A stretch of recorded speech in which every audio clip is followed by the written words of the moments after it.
Today's New York Court of Appeals backed a lower court ruling allowing local officials to approve zoning laws that would ban hydrofracking. Now, the court says state oil and gas laws don't hold more weight than the authority of local governments to control its land use.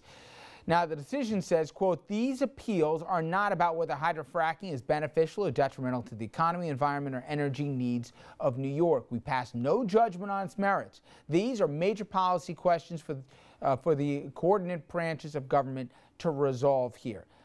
Andrew, nonetheless, though, this is a big deal. I mean, as the governor keeps passing the buck, let's be honest on this, whether you like or don't like the governor, he promised the decision on this a long time ago, blue ribbon committees and everything else in between. We're still waiting for an answer on this. He hasn't given an answer, and now all of a sudden they say, well, doesn't matter what the state says. If you don't like it as a town, don't do it. And you could have a lot of towns that pass ordinances that or zoning regulations that prevent fracking from coming into the towns. And I'm no fan of fracking, so I was happy to hear the decision, but I'm a little concerned about and I want to hear from the lawyers about the rationale behind it, because, I mean, couldn't a town also say, well, we don't want windmills or solar panels in our town? How about casinos? Through the same route? Or casinos where explicitly towns and municipalities do not have the right to cancel out whatever the state decides in terms of the location of those things.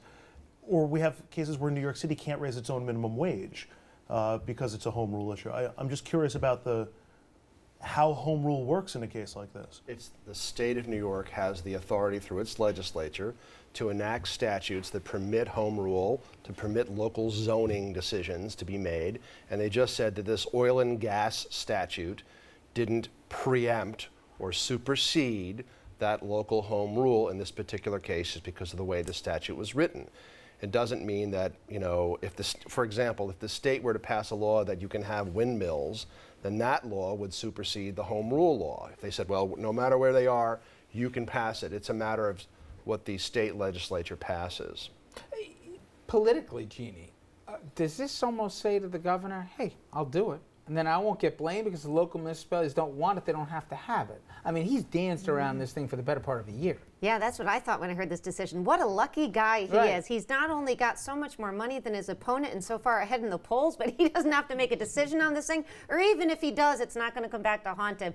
Although Richard's absolutely right. I mean, if the legislature wants to, they could get their act together. I don't think they're going to, and pass a law that supersedes this. So, it is an important decision, but I don't think it's something that can be turned around by the legislature. Now, politically, can they get their act together and pass the law is another question. Maybe they don't want to. Maybe they just want to say, we now support hydrofracking, but if you don't like it, you don't have to have it. It's like Obama, with the pipeline. You can hide behind these decisions and just wait it out. I was waiting. Usually I do this with Dominic, where we'll get into some racial component. There we go, the Obama thing, 47 minutes and 20 seconds past the hour. You also have the potential problem of competing municipal interests. I mean, one of the reasons why New York City, Bloomberg and de Blasio have been both so anti-fracking is that fracking in the watershed could theoretically impact, if chemicals leak, could impact the drinking water system for New York City. And there's a report out of Pennsylvania today that says the modern fracking procedures are far more likely to leak and seep chemicals into the groundwater. And now that the governor is using the environmental money, the water money for the bridge, we're going to have less money to clean anything.